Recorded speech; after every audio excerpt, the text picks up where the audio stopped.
What's up, everybody? Welcome to Kinda Funny Games Daily for Friday, February 19th, 2021. I'm one of your hosts, Greg Miller, alongside the host with the most, Julia Hardy. Hello, Julia. Hi. I don't know why I did that with my hands. That's really odd.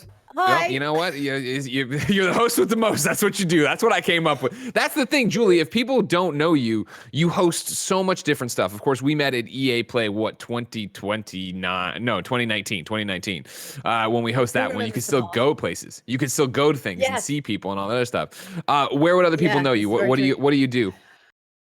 Okay. So COVID's been particularly interesting for me, being that like 85%, I'll probably say, of my work was kind of live hosting stuff. So whenever Xbox would do kind of big shows at like Gamescom or their EXO events, or E3 stuff like that, like I'll come in and I'll host that. I also do the Gran Turismo World Championships, which we've been doing for like maybe I feel like 4 years now. I don't remember time.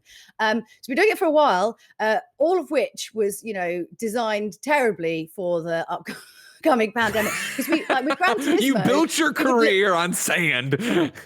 Right? Ridiculous. So basically I would, we'd fly around the world and bring people from like all different countries and stuff like that into a room where they'd like share equipment and crisps. So yeah, not really ideal for a COVID situation. So that's kind of the main sort of stuff I do. And I just host all manner of different things in different ways. I don't know. I'm freelance basically. So I shamelessly go where people tell me to. So how have you pivoted then during COVID and during the pandemic? So it was not gonna lie, it was like a little bit worrying to start with. I was a bit like, again, like you said, I've built my career on sand. It was probably pretty accurate, maybe slightly different words with more expletives involved. But actually what I found was towards the end of last year, like people still need stuff hosted. So I was doing like the Italian Video Game Awards, but in my lounge in really short shorts so they couldn't see. It was great. And then, there was a whole bunch of kind of Ubisoft stuff for, they want to kind of do interviews with like developers and like live streams and things like that. So actually the end of last year was crazy busy. Starting to see now that things are starting to pick up a little bit. Like I've got a great new job that I'm not allowed to talk about. It's really annoying, which is going to be amazing. And there's a lot of discussions, and certainly in the UK, there's a lot more discussions about kind of bigger scale video game content, which is great, because normally I literally travel abroad to do kind of bigger scale things, Oh, yeah, totally. So it's going to be good. Yeah, I think that's been the most interesting thing from the hosting side of the business, is like the way it took a second, but yeah, everybody pivoted to, okay, cool, we still need hosts, we still need personalities. They just, don't have to leave their house now. They just talk into the camera they already have. I mean, it's a bit weird, I'm not gonna lie. It's like I think what I realized was part of the fun of doing these jobs is like I like to talk to people. I like to communicate. That's literally why I think I do what I do. And yes, it is fun to kind of do it on camera, but really I fully want to meet people, be face to face, have discussions, about video games, about life, about whatever that is, right? And having that kind of taken away was, I'm not going to lie, a little bit tricky to sort of deal with. But I do feel like things are kind of moving forward to going back to that. And we did do some, Gran Turismo last year. We did some little regionals, and then they hired this place. It was amazing for the finals at the end of the year. So basically it's like a proper like sound stage effectively. So like Coldplay would like build their stages there. So you'd look on the set, it's like a shiny floor, and you can't even like see the ceiling. You know what I mean? Like it's so high. It's that high, yeah. And like, right, and they've got like cars in there and all these lights. And they've got this giant, like, weird plinthy thing that I have to stand on. And I'm like, God, I've got to, like, not wear tracksuit bottoms. What clothes even fit me anymore? All these things. And that there's jibs and people. And I remember standing there, we're doing all this stuff. And, like, they're playing in, like, when the moments before you go live, when you're properly doing time live stuff, Greg, where it's like, I was standing there and a bit like, can I even formulate a sentence anymore? It's been a really long time. And, like, there's, like, a jib coming in. And you're like, I really don't want to screw this up. But it was fine. But yeah, the small talk part of it, the little things, it's all different now. I was talking, Snowbike Mike for us, he just went and did a preview event, and he was talking about how afterwards, they did the Q&A and no one really asked any questions except him. And I was like, well, yeah, you've come in at such a weird time where you used to go to a preview event and you'd play the game and then you'd fuck about and catch up with other press people, journos or whatever. Yeah. And then you'd talk to the devs about what they're playing and what's going on. You'd have those small conversations. And now it is so clinical of, I'm here to play the game. I've played the game. Goodbye. And like, you're leaving silent, weird Discord rooms. It's fantastic. But it's also weird like and fantastical. part of these kind of events and stuff like that. Like, whilst okay, yes, you are there to play the game and come up with your impressions of what that's about, but so much of gaming is about the community. It's how I get all of a lot of my information. I've had to read so much more stuff online, whereas before I'd go to events, all my friends work at different outlets here in the UK. We'd have a good old chat about like what rumor we've heard, or the things that are sort of going on. You have a really good understanding of what's going on in the industry as a whole. And me, little freelancer over here, like I'm sort of devoid of all of just that kind of general chat, where you kind of pick up and you have a good idea of everything that's going on. And like, even like talking about like doing today, I was like, God, do I even know what the news is anymore? I can't even like, because it's like, what even happened? It's really weird. Yeah, so, I found myself, I was talking about, we watched the Monster Hunter movie last night, which wasn't that bad, honestly. And then it got me thinking of the first Monster. Yeah, I mean, my bar low. Monster Hunter, not a game I'm playing for the story to begin with. Greg, we know this. Whatever, you went in there, you kill some Ron Perlman's there. Didn't expect that, but all right. But it was this thought of like, I remember in 2007, 2008, like Capcom coming to the office and giving us Monster Hunter demos and sitting there for hours playing Monster Hunter on PSP with me. And it's that idea of just like, yeah, that is such a foreign concept now, let alone the way the industry had been moving to now moving to this, to then even talking about Mike, right? Where it's like, since we're not in the same office, I'm only really catching up with the rest of the team on content. So if I'm on content with you and you don't talk about the thing you went and saw, then I have no idea if you liked that game or not. It's what you're talking about. Like trying to absorb everybody else's knowledge and impressions is so much more difficult. And also, you have to remember as well, you obviously know this, but like there are a lot of games.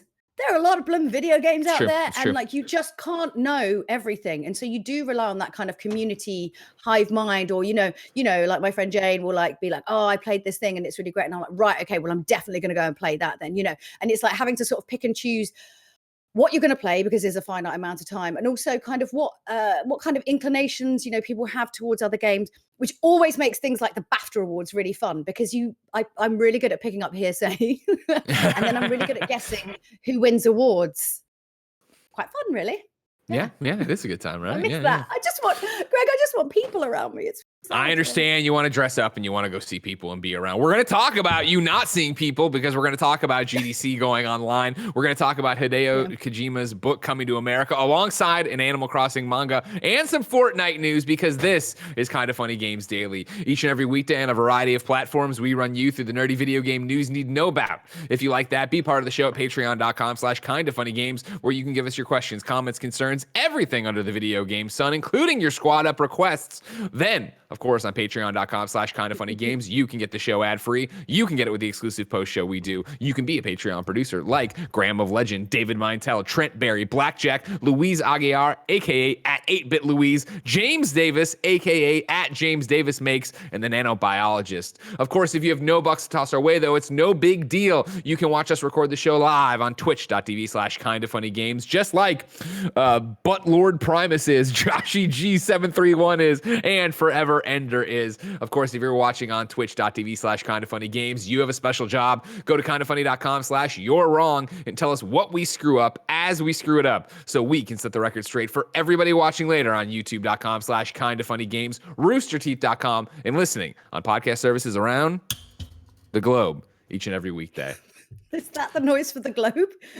In the old days, I used to pound on the desk, and it was like this thing that everybody would do in their car and stuff. But if I do it here, it reverberates into Jen's room where she's working on stuff. She's like, "Can you please not pound on your desk?" I'm like, "Sure."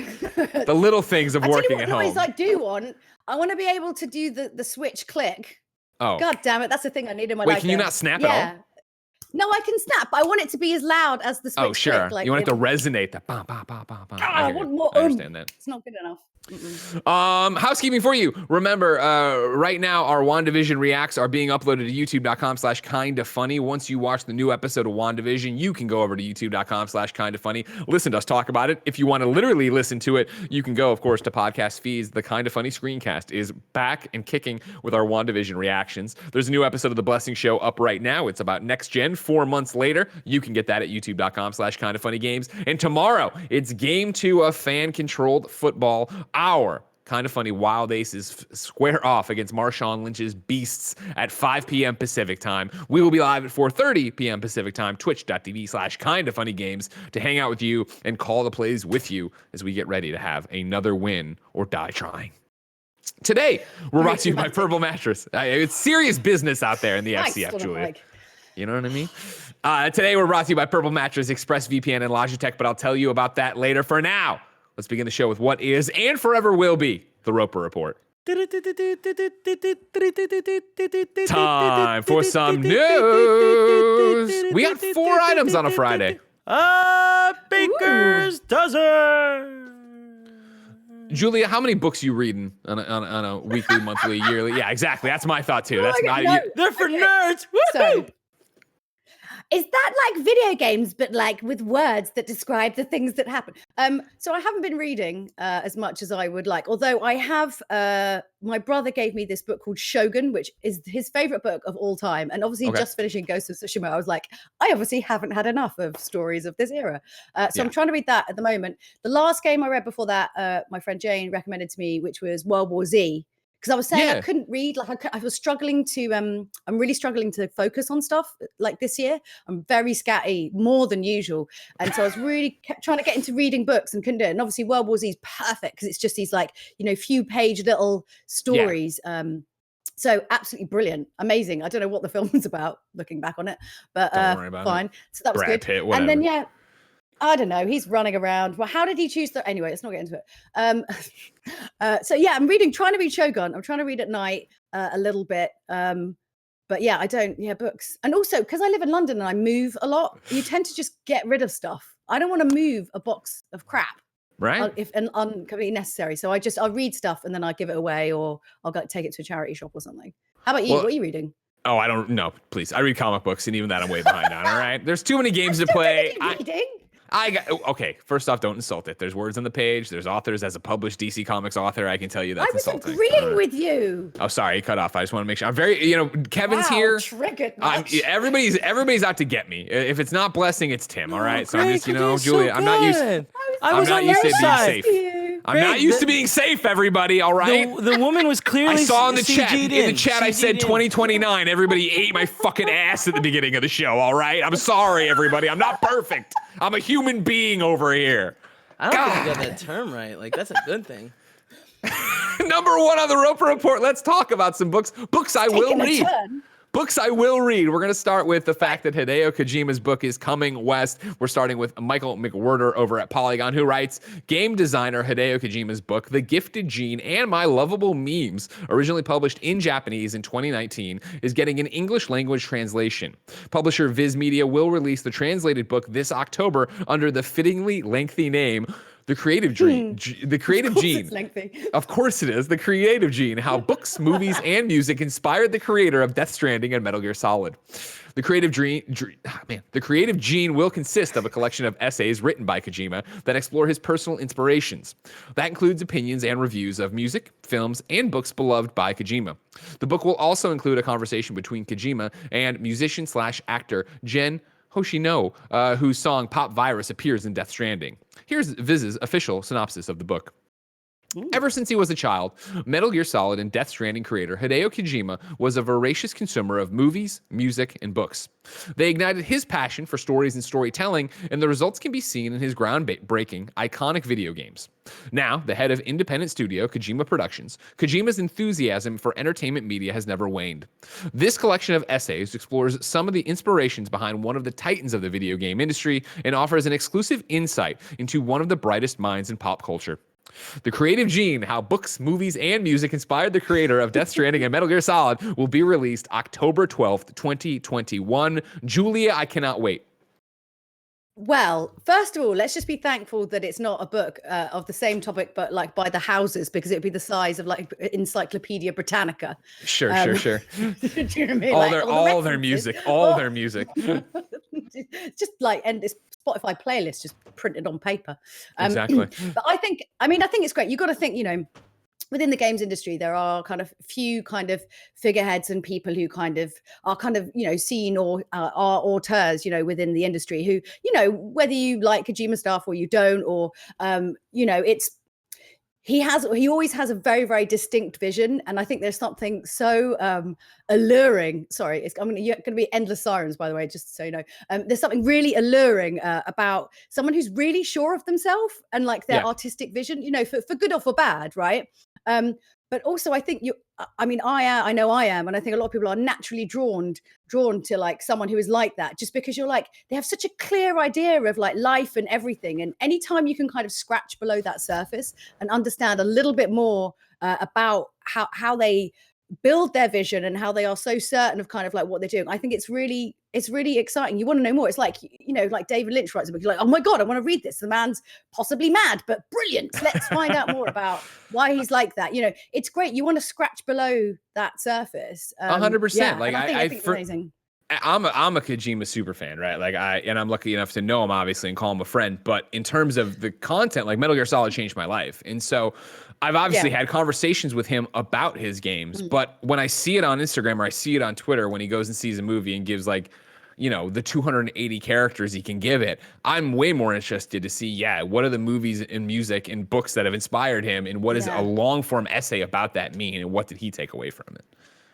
I think also it's his perspective, right? It's his eyes. It's the way he looks at the universe, right? There's something, it's like these weird glasses that he and only he, because it's about him, you know, puts on, and suddenly everything, I don't know, like that bit in Interview with a Vampire, like where they wake up and there's suddenly like a vampire and everything's seen with vampire eyes. And you're like, cool, man, I want to see what vampire eyes look like. I want to see what Hideo Kojima eyes look like, just to be able to kind of look over the world and everything suddenly takes a completely different meaning or reference. You know what I mean? That's how I sort of 100%. Imagine that's what his head is like, you know? And there aren't many people you can say that about, or people that you would actually really want to see the world through their eyes, particularly because it's probably quite dreary for most other people. Sure, yeah, to have a creator on that scale, that scope, and who has that legacy behind him, right? To know, what he does take away from consuming different content, right? I think we always talk about it in terms of, you listen to somebody else's podcast, or you watch somebody else's YouTube video, or you see somebody else present, and you pick up and you're able to critique it on a different level than somebody who's just a consumer of it, not a producer of it. And so, for him to be a creative, what does he see and all this other stuff? I think that's really interesting. Yeah, I think it's going to be really cool. And I think, honestly, it's going to be great as well. Plus, also, we are, we're still kind of, we're set in the UK, we're still kind of here in lockdown. I want some other references of things that maybe I've missed. I haven't seen interesting stuff to look at that isn't just like, I don't know, auto pick on Netflix, which is what comes up now. What's trending right now on Netflix? All right, I've never heard of this show. Good enough, put it on. I hate myself. That whole thing makes me hate myself. I'm like, Julia, do you have no mind of your own? And the answer is no. The nightly dance of Amazon Prime to Netflix to Hulu to Disney Plus back to Amazon. And the UI on Amazon, I give up. Even if there's things on there, I'm just like, it's so hateful. And stop trying to trick me into buying things. Why? Why would you do this? Well, they want your money. Speaking of buying things, there's another book coming from Viz Media. Animal Crossing is getting a manga. This is David Wolinski at GameSpot. Animal Crossing New Horizons Volume 1, Deserted Island Diary is due out on September 14th. It's Nintendo's first official book on its popular game of the same name. The book is a Toy Story-like manga that will answer the question, what do the villagers of Animal Crossing New Horizons get up to when you're not around? The book will also offer tips. It's a terribly open-ended question. I want to know. Open to disgusting interpretation, but that might just be. I wish it was going to be that. I wish it was filthy. It's just going to be them, Tom Nook, figuring out ways to screw me over. Crossing. Yeah, exactly. The book will offer other tips and tricks for playing the game in a special bonus section. As the release sharing this announcement correctly indicates, since its March 2020 release, Animal Crossing New Horizons has become synonymous with virtual life during the global pandemic. Another one, manga doesn't usually do it for me, but I'm actually so invested in my Animal Crossing world. I'm like, what are they up to? What are they? Were you one of those kids that ultimately thought that toys were either like evil or up to mischief when you went to bed? Were you one of those people? No. I had a very active imagination, and so I had stories and all sorts of things laid out for what these toys were doing. So when it was time to go to bed, that was like the curtain had come down. I was aware that they were waiting for me to come in and direct the next scene. What about you? Oh, I see. No, I was fully convinced that the toys were possibly evil. I got given a clown by an art once, and I was really nice to it because I thought that if I wasn't, it would just come alive and murder me while I slept. That's I had fair. a very lovely childhood. Yeah. I am quite. But it's a clown. Who gives a child a clown? What is she, demonic woman? Honestly. I'm fully into this. I think this is really great. Obviously, Animal Crossing is the game that has saved quite a lot of people's sanity during this kind of wholesomeness is delightful when everything else is turning into a giant trash fire.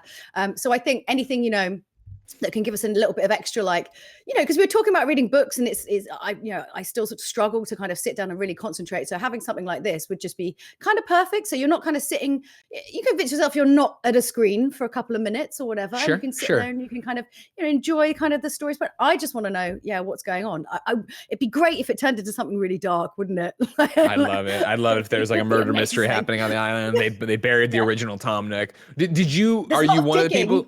And buried. Yeah. Of course there is. Yeah. Are you one of the people who got obsessed with Animal Crossing during the pandemic?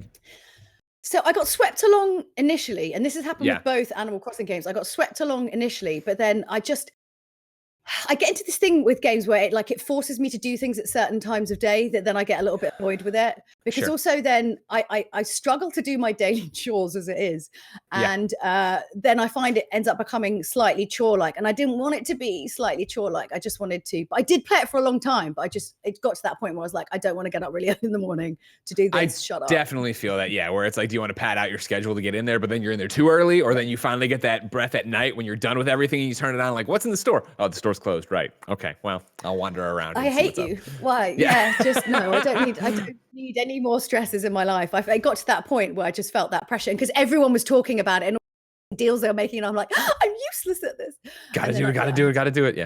Yeah. I'm excited for next week. They're doing the Mario content drop, where I'm gonna get in there and buy myself some POW blocks, get myself some coins, get the warp pipe. Get the warp pipe.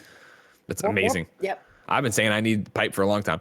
Number 2 on the Roper Report. GDC is going all digital for. Don't think about it. Just keep moving. GDC is going all digital for 2021. This is Ian Carlos Campbell at The Verge. The Game Developers Conference is changing course from its original, potentially risky plan of hosting a hybrid in-person/digital event in 2021. No shit. According to an announcement on Thursday, GDC 2021 will be an all digital and split into 3 separate events to better and more safely accommodate the networking, game showcases, and instructional workshops and panels the event is known for. The series of events will start with the GDC Masterclass, a collection of virtual workshops and trainings for developers that will take place on March 4th and 5th. GDC Showcase, which will be open to the public and free to attend, will run March 15th through the 19th, featuring networking and lectures in, quote, a new array of content and formats. Finally, GDC 2021 proper will take place during the week of July 19th as a business and educational focused event. The Independent Games Festival, IGF, will also take place the week of the 21st. First off, of course, yes, great job not doing anything live or stringing people along thinking there would actually be a live event in 2020. March seems very, I don't know. It was bullish. I mean, it's not like it was bullish. Mad. Yeah, exactly. I mean, the world is quite big, and especially if, you know, events that are going to bring people from all over the world, you know, even if, you know, our respective countries get their shit together, well, let's not get into that. That's not going to happen. Let's not even, don't even throw it out there. That's not going to happen. But even if we do, you know, like there's still a whole nother rest of the world that has to kind of, like, everyone has to get the vaccine. You know, it's going to be a long kind of process. I mean, you know, we're talking about this a little bit at the start. Like, I am super, super sad that we're not going to be able to, you know, be in each other's kind of person, like, you know, all this year, like the gaming events were really literally the best part of my year, the thing I love most about my job and stuff like that. And just, you know, feeling that kind of like community love where you just like have everybody together in the same room and you're like, yes, I made the right career decision. This place is great, you know, as opposed to the existential dread that is the rest of the time. But, you know, I think the thing is, you know, I think certainly I can speak, you know, for Xbox, you know, they are super keen. Obviously, they love doing, you know, events with audiences and stuff like that. And I know that they will be kind of behind the scenes working their hardest to try and figure out ways to make it work, to kind of get back to that. But it's going to be a slow process. It's going to be a really slow process. And the way I kind of see it is like, when I start getting hired to maybe do like one-off events, like maybe in America, say, or for whatever, if I kind of get hired to sort of do stuff like that in kind of closed COVID-friendly situations, that'll be like step 1 on the process. And then, you know, it'll be a few more steps then before we can all kind of be in the same space. But it is going to happen. And I think, you know, we just need to hold tight. And, you know, really, we are, you know, working and involved in the best entertainment, you know, medium in the entire world. So we're doing better than most. We've got like so much content and joy that's within kind of our little world, you know.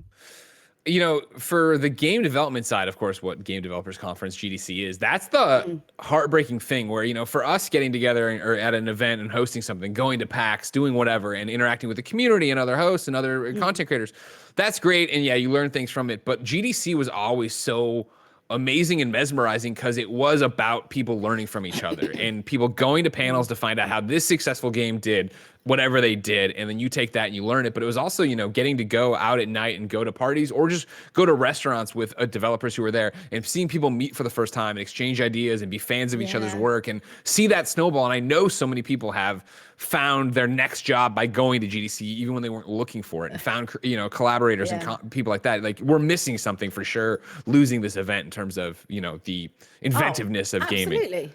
Yeah, absolutely. So, it's these little moments, and like whilst I'm sure there are people out there like, going out for drinks, but it really is that thing where, like, you're in the event and you're kind of doing your job, and this time outside where everyone kind of relaxes, and again, you're talking about like, oh my god, I saw this amazing thing, and suddenly you can actually connect people together. It's not just always necessarily about you yourself getting jobs, although that's a huge part of it. But you sort of mentioning to someone who's made one game, it's like it's this exponential kind of growth and connections across the entire industry. And of course, as you're saying, like the learning side of it, we are hugely missing out on that. And of course, you can have kind of online stuff, but there's nothing like getting a little bit tips with someone you've just met who's made an amazing game, and you make a friend for life.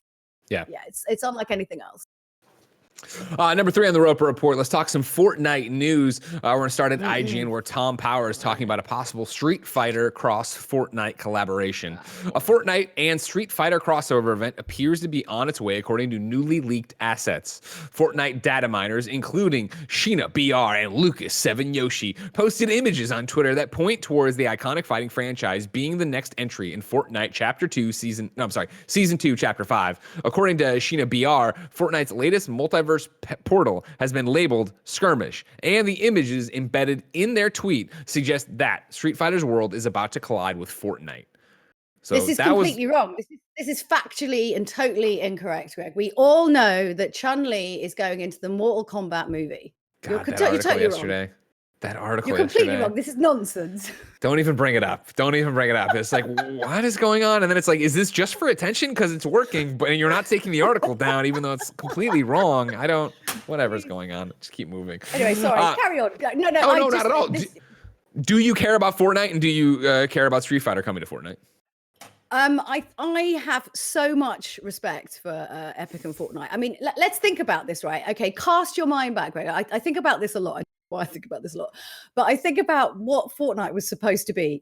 Back in the days of like Cliff Blazinski, like running around E3, whatever, talking about how tower defense. God, what was the quote? It was putting survival back in survival horror.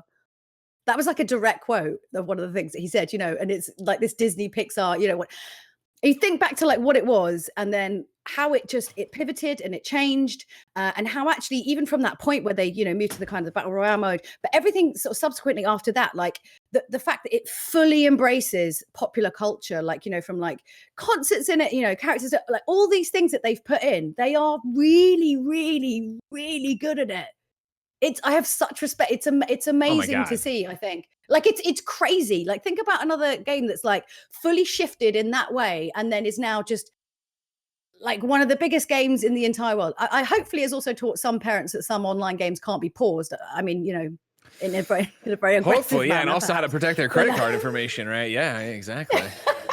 Yeah, but I have such huge respect for the game, and just like it is that sort of thing of like, especially in these times, having to think about as a person, as a brand, as a whoever, like things kind of happen. You have to like really, really shift and pivot and adapt kind of who you are. You can't just be like, hey, this is what we're doing and this is how things are. This is just a beautiful kind of like tour de force of we are just going to adapt and pivot and change and smash it. Every time it's I'm in awe of it always. Yeah, so, no, I don't think I think so many people want to bag on Fortnite because it's kids game or it's just too and it's like it's bagging on coke because they're doing such amazing stuff here. They're the biggest thing going. They are able to go make these deals where you have a game where it is Master Chief versus Kratos versus Batman versus anybody from the Marvel universe they have in there that I'm just Venom. You know what I mean? Like the fact they're able to do that and break down those walls and have this literal toy box of characters and action figures that all get to exist in their world is incredible. And like you're talking about, the fact that not only did they reinvent off the main game that nobody cared about, to reinvent it season after season, chapter after chapter to get people involved. Like for me personally, Street Fighter doesn't move the needle in terms of my interest, but I know it does for other people. And I know it'll do the same thing that, you know, all the DC stuff does, or even the Terminator stuff does, or, you know, Mandalorian, where I jumped in and I'll give them money for that kind of content and I'll come back to it later or play it however. But yeah, Street Fighter being in there, I know is gonna be a big thing for a lot of people. Yeah, it's really cool. I'm just I don't even try to play it anymore. Like it's just I feel like I'm too old. My hands don't work as well or something. Kevin, where are you at with your Fortnite skills? Kevin and Joey have been out there playing a lot of it. Kevin, where are you at with your Fortnite journey? Reached level 100 last night. All right, you know what I mean? I got man level 100 on the battle pass. I got Baby Yoda. I'm living my best life. Ooh. Now, you were talking earlier about how Joey has become a stone cold killer. She's getting 11, 12 kills a shot. It's crazy. Where's your skill level? Are you doing the same thing? I'm still baby, you know what I mean? Like I'm like, Joey, bring me back. I'm scared. They brought me down and they're gonna shoot me. And then they shoot me every time. Oh. Are you gonna would you buy Street Fighter content, Kev? No, I wouldn't, and thank God, because like let's be honest, they've taken enough of my money for the time being. Let's take a little break. Let's leave the wallet alone, you know? That's fair. That's fair. Still in Fortnite news, Eddie at GameSpot reports that there's a patch out. Epic Games has released a new update for Fortnite, and it's now live on Nintendo, Xbox, and well, just those two, or those, whatever. It's described as a maintenance patch, and according to what Epic shared, deals with a lone matchmaking issue rather than introducing any new content or other big changes. So if you're having problems on the Switch or Xbox One or Series X/S, there appears to be a fix for you. And then I have no opinion of that. Patches are good, is my opinion. You know what I mean? Oh yeah, well, fix what's broken. You know what I mean? Didn't know you were against fixing games, Julia.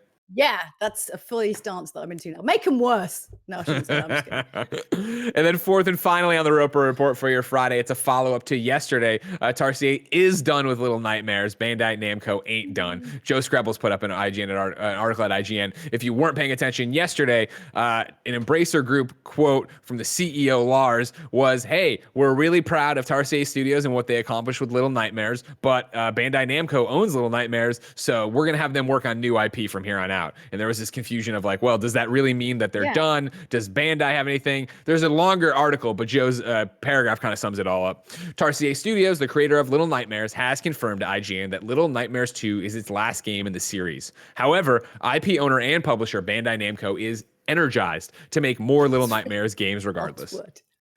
Energized. I'm energized about it, but you know what I mean? This studio made 2 great games. This new one's being well received. We are energized to get a new developer in there to take it over.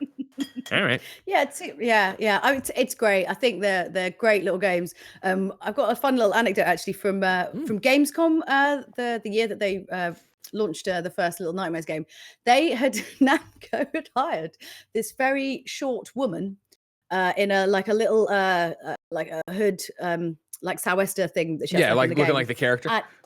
Yeah, that would be a better explanation. And just she was a literally little woman in a hood. hired.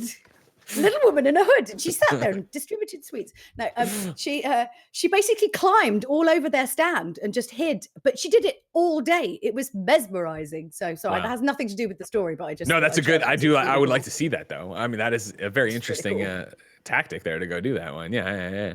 And so this is exactly what we talked about yesterday. So it's what happens when you have a company buy a developer who was in a deal with another one, finish off the deal you had, and then you make the games for us and we go from there. But yeah, shout out to Tarsier for getting it done. They like the quote Joe has over there is like very heartfelt, looking back on these 2 games and everything they've done. So you can head on over to IGN to get that one. But while you're here, let me tell you, you could also head over to patreon.com/kindafunnygames, where you could write in to be part of the show. You could be a Patreon producer. You could get it with the exclusive post show we do each and every weekday. And of course, you could get it ad-free. But guess what, bucko? You're not listening on Patreon. You're somewhere else. So let me tell you about our sponsors. We're going to start with Purple Mattress. Throw some bedding on a bunch of different mattresses and sure, they all look alike. The same goes for pillows, but peel away the layers, look at what's inside, and you'll see they aren't all created equal. And that's what makes every Purple pillow and mattress unlike anything you've ever slept on. The Purple Grid sets the Purple mattress apart from every other mattress. It's a patented comfort technology that instantly adapts to your body's natural shape and sleep style. With over 1,800 open air channels designed to neutralize body heat, Purple provides a cooling effect over other mattresses that they just can't replicate. And this cutting edge technology doesn't stop with the mattresses. Every Purple pillow is engineered with the Grid for total head and neck support and absolute airflow. So you're always on the cool side of the pillow. Purple's proprietary technology has been innovating comfort for over 15 years. Kinda Funny loves the Purple mattress. Joey Noelle herself has been sleeping on the Purple mattress and she says she sleeps like a baby. You can try every Purple product risk-free with free shipping and returns, and Purple has financing available for as low as 0% APR for qualified customers. Experience the Purple Grid, and you'll sleep like never before. Go to purple.com/games10 and use the promo code GAMES10. For a limited time, you'll get 10% off your order of $200 or more. That's purple.com/games10, promo code GAMES10 for 10% off any order of $200 or more. Terms apply. Wow, that is plus 10 presenter skills for that alliteration. I crushed it. Oh, yeah. That was, dude, that was amazing. Purple. I keep wanting to think purple people ears. Exactly. Yeah. And when it was like Purple provides Purple pillow, I haven't screwed it up once this week, and I'm pretty impressed with myself, everybody. Amazing. Now, can I nail ExpressVPN? Let's find out together. Our next sponsor is ExpressVPN. You know what's not fair? The fact that Netflix hides thousands of shows from you based on your location and then has the nerve to increase their prices on you. That's right. Starting at the end of the month, they're raising prices once again. Now, you could cancel your subscription in protest, or you could be smart about it and make sure you're getting your full money's worth by using ExpressVPN. See, you might not know what's on Netflix in your country is completely different than what's on someone's in the UK or Japan. They have different stuff on theirs. And using ExpressVPN, you can control what country you want Netflix to think you're in. ExpressVPN has over 90 countries to choose from, so every time you run out of stuff to watch, you could just switch to another country to unlock new shows. Right now, you could be watching your new favorite anime, but maybe it's not in the US Netflix, but with a tap of the button, ExpressVPN lets you change your location to whatever country you want so you can watch it. And here's the best part. It's not just for Netflix. You can use ExpressVPN to unlock shows and other streaming services too. You can use it for the BBC iPlayer. It's free and only available in the UK. You like that? That's a really good, it's so, like, don't get me wrong, I do love working with the BBC, but sometimes when things are just very specifically on iPlayer, people are like, oh, what's that, gaming show you made? No, you can't. Sorry. You have a gaming show. You have a gaming show that you could listen to that's BBC made? So this was about maybe like a year and a half ago. For about 3 years, I made a gaming show for BBC Radio Short version, 1. You're in the ad. We'll talk about it. What's the name of the show on the BBC?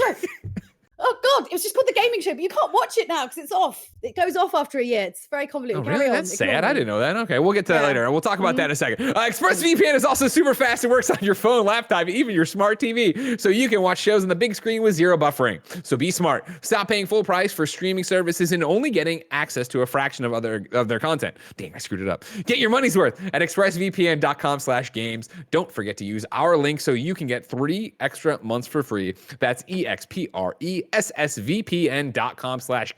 expressvpn.com/games to learn more. And wow, how did I do on that one? How was my presenting on that one? That was good. I think I threw you off with the BBC bit. You would have smashed it otherwise. Sorry. No, you didn't throw me off. You enhanced it. You know what I mean? Don't say that. You're lifting me up. It's fine. Final one though is Logitech. Logitech G Pro Cross Super Light gaming mouse is designed with the world's leading pros to engineer the world's best competitive gaming mouse. With hyper minimal redesign, Pro X Super Light is our lightest and fastest pro mouse ever, weighing in at just under 63 grams. I don't use grams. Julia, grams that's little. It's very little. You're it's saying light. like grams. That sounds like you're saying grams. Grams. Also 25% lighter than the standard Pro wireless mouse. Logitech G exclusive Hero 25K sensor provides unrivaled precision, speed, and consistency. Pro X Super Light delivers extreme accuracy and ultra-fine controls for complete confidence, especially during those intense split-second moments of tournament play or TurboTax. Powered by Lightspeed, Pro X Super Light is their fastest and most reliable Pro mouse, and it's available in black and white. For a limited time, Logitech G is offering our listeners express shipping at logitechg.com. Use the promo code Kinda Funny Daily Free Ship 215 for express shipping today. That's express shipping on all Logitech G products with the promo code Kinda Funny Daily Free Ship 215. Hurry now, since after this promotion, the promo code expires in 3 days. Did it. We crushed it. Wow. We're amazing.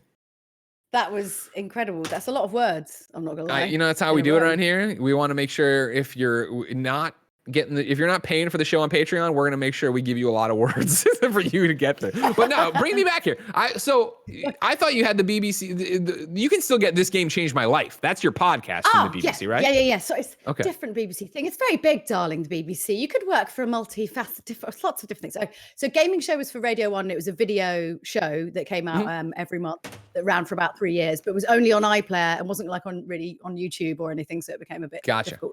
But the podcast on BBC Sounds, you can get that on Spotify. I do it with my bestie, Aoife Wilson, for Eurogamer. It's called This Game Changed My Life. And we've literally found the most insane stories about gamers. Like some of the our producer was incredible.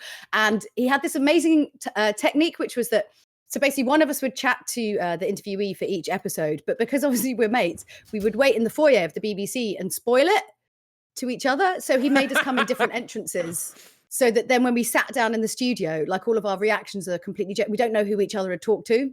Oh, so that's awesome. It's there's some unbelievable stories. There's a guy who basically fled Syria in an oil barrel. He got put in an oil barrel and dragged across a river. There's people who found love in World of Warcraft. There's people coming together to save, a young, to try and help do the final kind of dying wishes of a young boy who's dying in hospital. Like there's some really like the biggest stories I've like. Even and I have obviously worked in games for a really long time, but even we were like, bloody hell. so yes, I mean, we know the good that gaming can do, but there's some pretty mind-blowing stories in there. All right, so you can find This Game Changed My Life on Spotify. That's your podcast. Yes, you don't need. Well, you should get the VPN because it's really good. But you don't. No, we're out of the ad. The Patreon kids don't even know what you're talking about. Don't worry about it. Okay, all right. Okay, fine. You're fine. Don't worry. Shall I continue? You shall. I'm excited to listen to your podcast when this show's over, but that getting free time for me is still so far away. If I wanted something more immediate, Julia Hardy, say what came to the mom and grop shops, where would I go? Well, the official list of upcoming software across each and every platform is listed by the Kind of Funny Games. I've self-screwed up now. I'm a presenter as a job. This is embarrassing. Right. Listed by the Kind of Funny Games daily show hosts each and every weekday. Out today. Yeah. Okay. Go for it. I'm kicking my heels up. You're going to do Out Today? I love it. Go. Okay. Boom Blaster on Xbox One. Puss.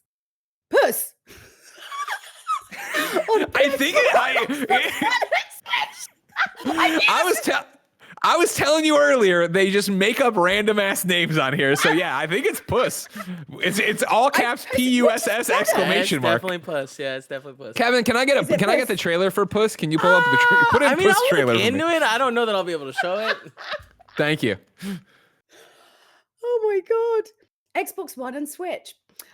Steven Universe, Unleash the Light. PS4, Xbox One, Switch, and PC. The award-winning Thomas Was Alone is now out on Switch. Efi on Xbox One.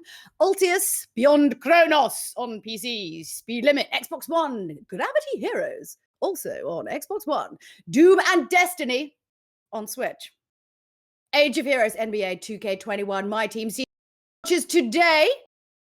Altius Beyond. Oh wait, it's the same one, different one. Okay, sorry. Altius Beyond Chronos brings firepower to Steam VR today. All right, hold on. Kevin's got it over here. This is Puss over here, and it's a cat riding a dolphin. That's a cat riding a unicorn. Damn, did they just tell me I'm Puss? Wow. See? And it is just Puss Cap. New level. You're just clicking the cat and dragging it to the square, but there's a bunch of shit in the way. What? What? What's happening? What's happening to my eyes? Look at the very beginning of it, because so you just drag it into the square, easy. But now there's stuff. What? How are the trophies in it, Kev? I have no idea. I'm having flashbacks to being in a rave. Okay. Yeah. I didn't expect to be buying puss today, but I might be paying money for some puss. No, don't say it that way. Did you the guys? There was a game on like Xbox 360 that was called No Luca No. That was about a cat that was trying to eat some cereal. And it was probably one of the first games I ever played. And it wasn't even animated. It was just like a static 2D image of a cat and like a weird animated hand. And this man going, "No, Luca!" Progressively got more upset as this cat. Understandably, yeah, I would imagine there's something to get upset about for sure. Yeah. I mean, I've literally explained the entire game. That's it. It just carries on, and the cat gets a bit faster. It was Blessing Adeoye Jr. just popped me up in Slack and goes, "Greg, I'm gonna need a code for puss." So it's happening. We're a puss family now, everybody. Let's see if Julia, would you like to tackle the new dates too, since you're here in the? All right, I'm reading this on the fly. Here we go. Right, new dates. You're doing great. Okay. Pokemon Go is celebrating the Pokemon series' 25th anniversary with a variety of Kanto themes of activities this week following the Pokemon Go Tour Kanto event. Developer Niantic is holding a week-long Kanto celebration, capping off with a Kanto Raid Day featuring Gen 1 Legendaries. The Kanto Raid Day takes place on February 28th from 11 a.m. to 2 p.m. local time. There you go, Andrew Goldfarb and everybody else who cares about Pokemon Go still. God bless you. Enjoy it. You know what I mean? A lot of people still playing and walking. Yeah. Did you ever get big into Pokemon Go? Was that ever a thing that struck for you? No, not at all. Like not even slightly.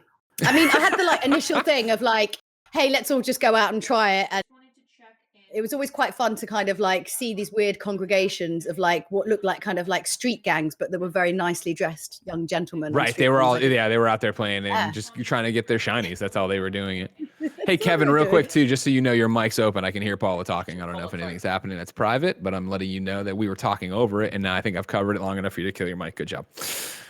The joys of working from home, Julia. You know what I mean? Well, I mean, we were already chatting over it, and it's just if you don't have that ear, and I have an ear for Paula, you know what I mean? I can hear her across the street. I know if Paula's out there and she needs help, I'm like, I know Paula needs us right now. She's here. Kevin, be quiet. Hide the milkshake. Your wife's here. Ladies and gentlemen, we ask you to write into patreon.com/kindoffunnygames to be part of the show with your questions, comments, concerns, and everything else. We got one in reader mail today. It's from DJ Brad Chill, who wrote in and asked, "What's good, guys? This morning, I was randomly reminded that Campo Santo was working on In the Valley of Gods before being snatched up by Valve to work on Half-Life Alyx. In the Valley of Gods was put on hold, probably indefinitely, while Campo Santo works on various Valve projects, which really bums me the fuck out. We all know how amazing Firewatch was, and another game of that style in 1920s Egypt sounds so interesting. What are some games that you guys were super hyped to see in production, but are now on hold / got canceled for whatever reason? When you think of missed opportunities, Julia, things you could have been playing that never came to be, what do you think of? I mean, normally I refract that question to my life as the existential dread of lockdown would come in and out. In terms of games, I was trying to think actually, probably more just like Silent Hills. I was actually kind of struggling to. That's a great one. Games I really lost out on. I don't know. I can't think. For me, I think of one of the big ones, right? Was Agent. Like that was so that PlayStation conference where they were like, "Hey, guess what? We are working with Rockstar on a new exclusive. It's going to be called Agent." Was then vaporware forever, as people were like, "Oh my god, yeah, what is that going to be? Where are we going to go with that one?" Yeah. And then there wasn't a really long list, but I thought it was quite interesting. I mean, it is kind of. But wasn't there a thing about isn't Firewatch still in the mix for having a movie made? Probably. Like a couple of months ago that was kind of still on the go. Maybe I don't know. That sounds about right. You know how it is, yeah, right? They can always snatch up the rights to these movies, and then it's just over. It's gone. You're done with it right there. The other one on a chat, I'm gonna need your help here. I'm gonna need. You're wrong, as you know. I'm very old. I cannot remember things, and I've been covering games for too long. What is the Vita game where that was going to be like a Diablo one? They changed the name of it too. If you remember old Beyonds, I took a demo of it during an earthquake. These are the things I'm giving you. But it was that you were gonna go out, you were gonna raid. There's a giant earthquake in the middle of it. We were gonna go out, we were gonna raid, and then you're gonna bring it back, and you were gonna have like your own thing that people could come attack you. God, I can't remember the name of this game though for some reason. That could be anything apart from the volcano, but it's quite specific. It's true. It could be anything at this point. Yeah. Chad, I'm gonna need your help on that one, and or you were wrong on me. Yeah, people are not there because this Dungeon Hunter, was that it? Nanobiologist, was it Dungeon Hunter? He's screaming Dungeon Hunter. Let's see if it got canceled. Remember, it was Sony Dungeon Hunter Alliance. It always really worries me. That game came out. That game came out. There's reviews of that. There's this game never came out. It was canceled. I always find it really disheartening when you think, especially like games I played when I was a kid, and I've forgotten the names of them, and now there's just so much information on you just can't even. I feel like it's like a part of my past keeps going. I don't know whether it's just because there's so much bits of it fall out. I don't know. I keep forgetting things. I tried to think of the word railing for about 2 days the other week. It's really annoying. The pole you grab when you're walking. No, it was worse than that. I was like, okay, but it's like a banister. Like a banister, but it's not in your house. It's in a public space banister. What's that? And no one could answer me. It took me 2 days.